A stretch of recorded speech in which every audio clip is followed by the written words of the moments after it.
Hi friends, welcome back to our YouTube channel.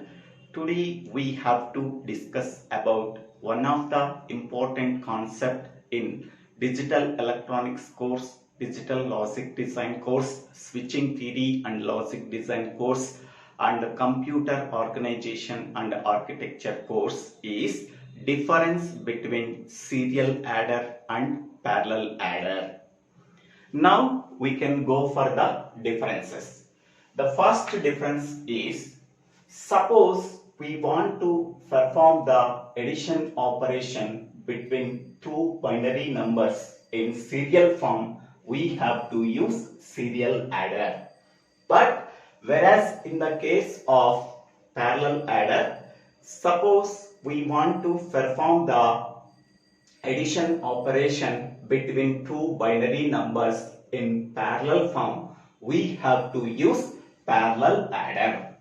Next, second point, here a serial adder uses shift registers. Okay, here to perform the addition operation between two binary numbers in serial form, we have to use shift registers in the case of serial adder.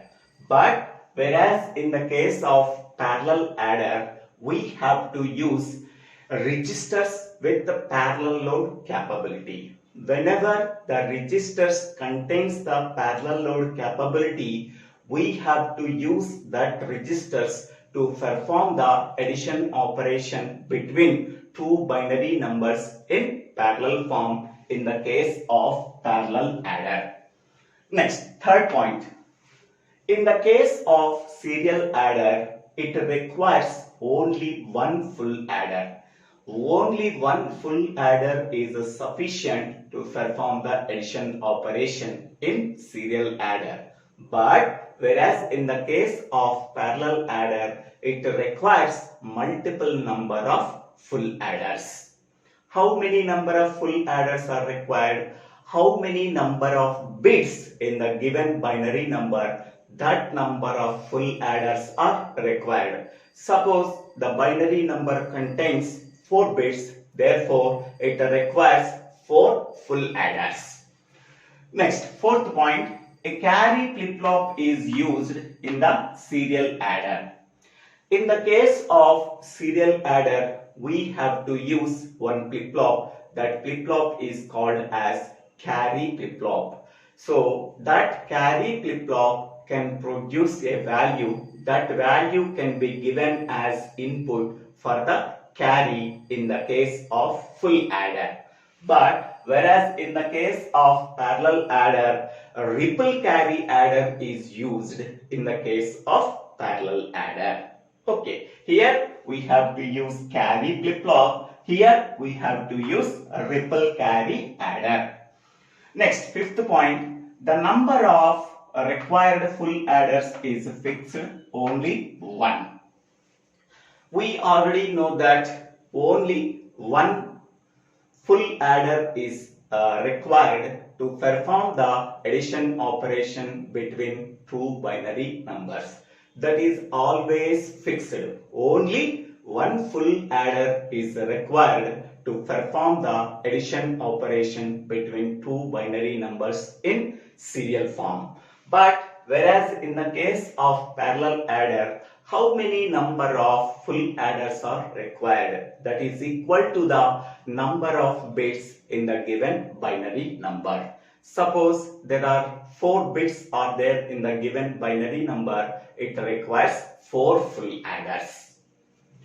Next point, in serial adder, propagation delay is less. So in the case of serial adder, so propagation delay is very less. That means propagation delay means when we are applying the inputs, how much time it takes to produce the output. That time can be called as propagation delay. In the case of serial adder, propagation delay is very less. But whereas in the case of parallel adder, propagation delay is present from input carry to output carry. So whatever the carry that is generated from the previous full adder, that carry can be given as input for the next full adder in the case of parallel adder. So whenever it can receive the carry bit from the previous full adder, then only it can perform the addition operation. So because of that reason, there is a propagation delay is present between the input carry to output carry. Okay. Input carry to output carry. That means whatever the carry bit value that is generated from the current full adder, that can be given as input for the next full adder. Because of that reason, propagation delay is present from the input carry to output carry. Next point, a serial adder is a sequential circuit. We already know that in the case of serial adder, we have to use shift registers and one carry flip-flop. Because of that reason, we can say that a serial adder is a sequential circuit. But whereas in the case of parallel adder, a parallel adder is a combinational circuit. Okay. In the case of sequential circuit, the output not only depends on the present input but also on the previous outputs. Okay, so serial adder is a sequential circuit. But in the case of parallel adder, a parallel adder is a combinational circuit. Next, eighth point, it requires fewer hardware components. In the case of serial adder, it requires only fewer hardware components. But whereas in the case of parallel adder, it requires more hardware components because of design complexity. In the case of parallel adder, we require more hardware components such as full adders and logic gates. These are more hardware components are required because of design complexity in the case of parallel adder. But whereas in the case of serial adder, it requires only fewer hardware components. One is a shift register and another one is a full adder and another one is carry flip-flop and one AND gate is required for performing the serial addition operation in the case of serial adder. But in the case of parallel adder, it requires 4 full adders and some logic gates. Okay, because of that reason, because of design complexity, it requires more hardware components. So these are the 8 differences. Now we can go for 9th difference between serial adder and parallel adder. Next point is serial adder has a slow speed as compared to the parallel adder. That means serial adder is slow because in the case of serial adder, we have to perform the addition operation between the corresponding bits of agent and adder bit by bit.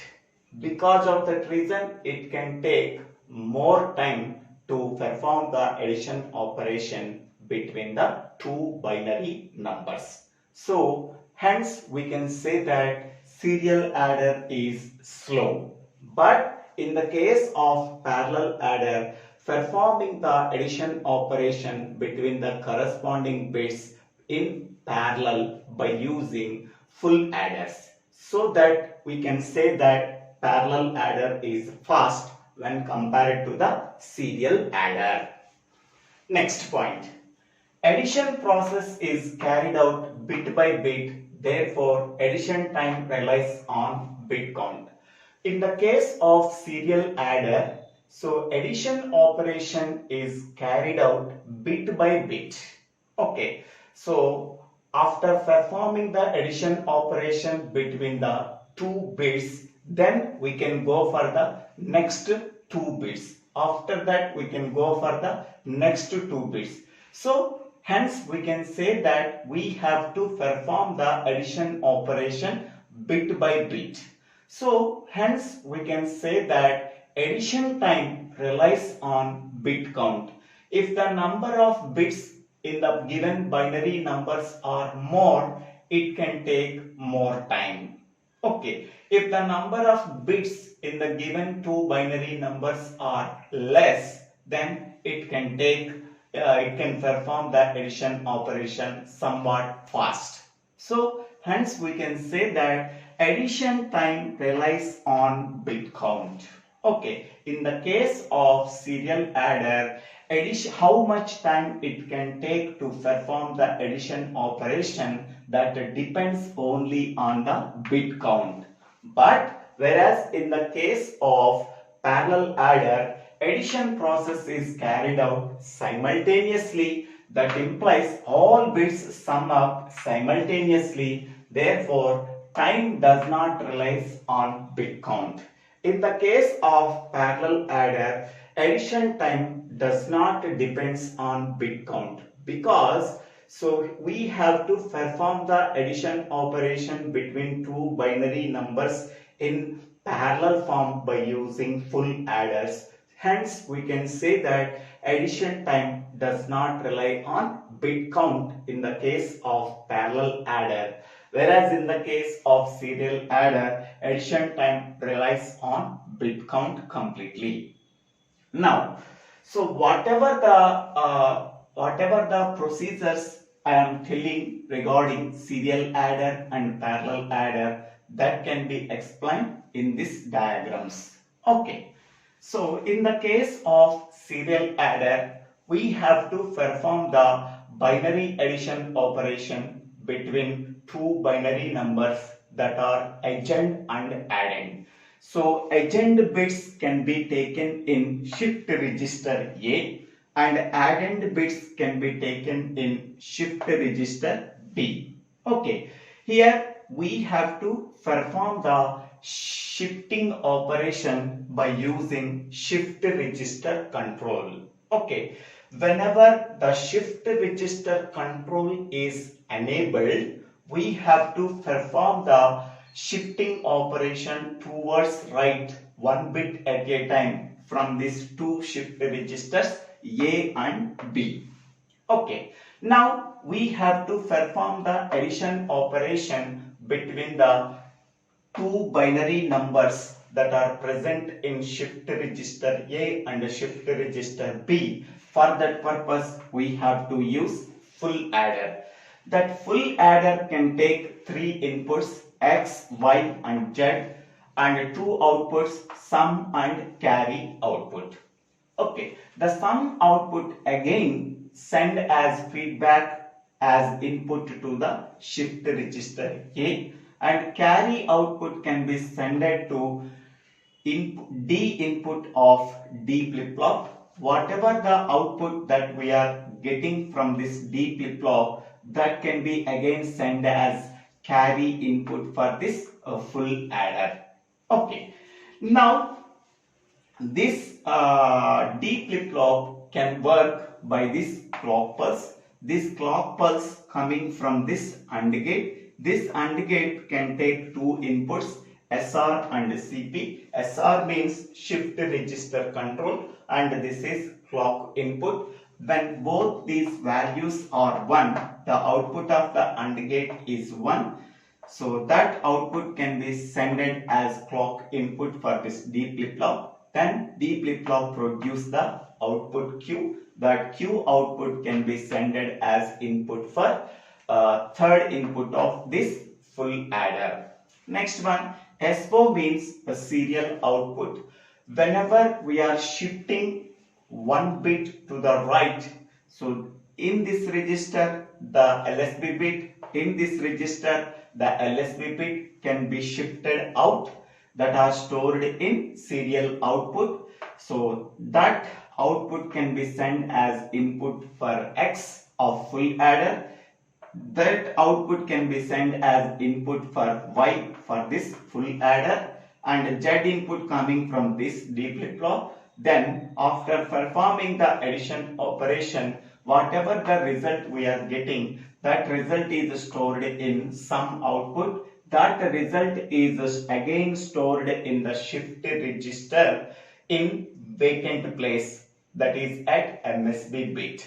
After shifting one bit towards right, so the MSB bit place is vacant. In that place, the result sum bit is stored here.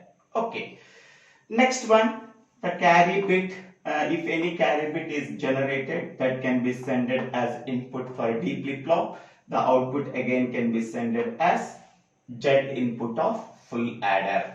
Okay, so we have to perform the shifting operation. So 4 times.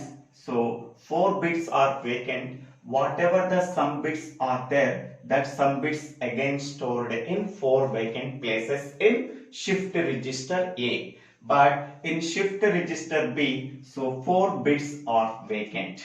Okay.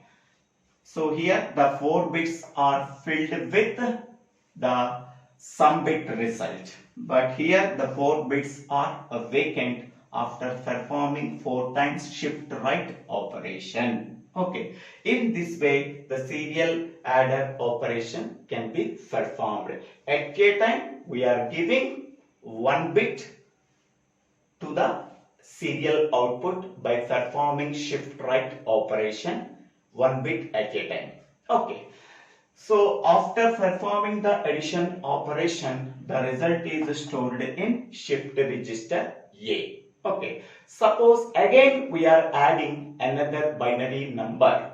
So we are giving another binary number as a serial input in shift register B. Now here the previous result is stored here. The new input is stored here. Again we are performing the addition operation between this result and this input binary number. The same procedure we have to follow. Okay. In the next video, I have to told serial adder.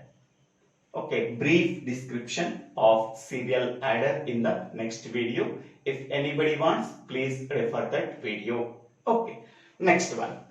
Here, this is a binary parallel adder. So this is 4-bit binary parallel adder. We have to use 4 full adders. Each full adder can take agent bits and addend bits. Okay, agent bits are A0, A1, A2, A3. These are the agent bits. Addend bits are B0, B1, B2, B3. Okay, so 4 agent bits for 4 flip-flops, 4 addend bits for 4 flip-flops. This is input carry. Initially, input carry value is C0. Okay. Now the full adder can take these A0 bit, B0 bit and C0 bit as inputs and produce 2 outputs. One is S0 output and this is carry output, that is C1, that can be again sent as input for the next full adder. The next full adder can take A1, B1, C1 as inputs and produce S1 output, and the carry output is again sent as input for the next full adder, that is a C2. Now this full adder can take 3 inputs A2, B2, C2 and produce 2 outputs S2, and this carry output is forwarded to the next full adder, that is a C3. C3 carry output that can be sent as input. Now this full adder can take 3 inputs A3, B3 and C3 and produce 2 outputs S3 and C4. This is the final carry bit and these are the sum bits. So here the propagation delay is more because to perform the addition operation at this full adder, so it can wait for this carry bit from the previous full adder. This full adder can wait for the carry input from this full adder.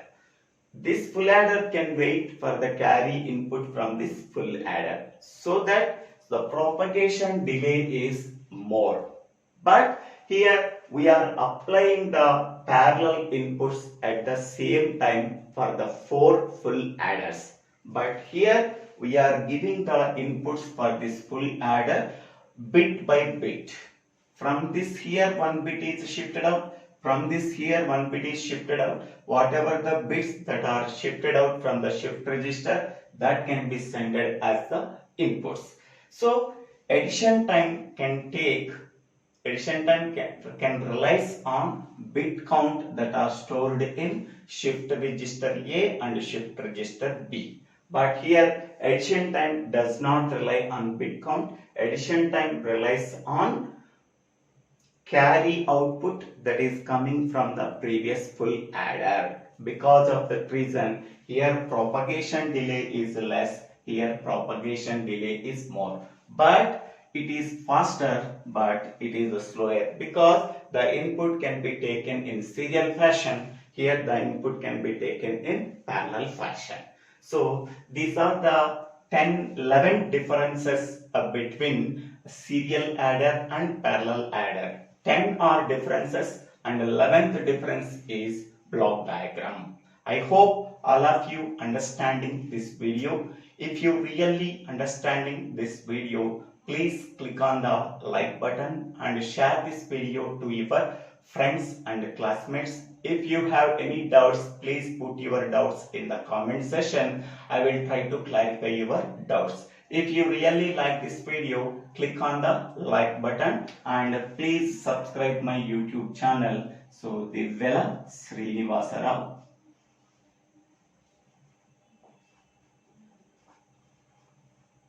Don't forget to subscribe my YouTube channel. After subscribing my YouTube channel, click on the bell icon to get the future updates in my YouTube channel, and also listen the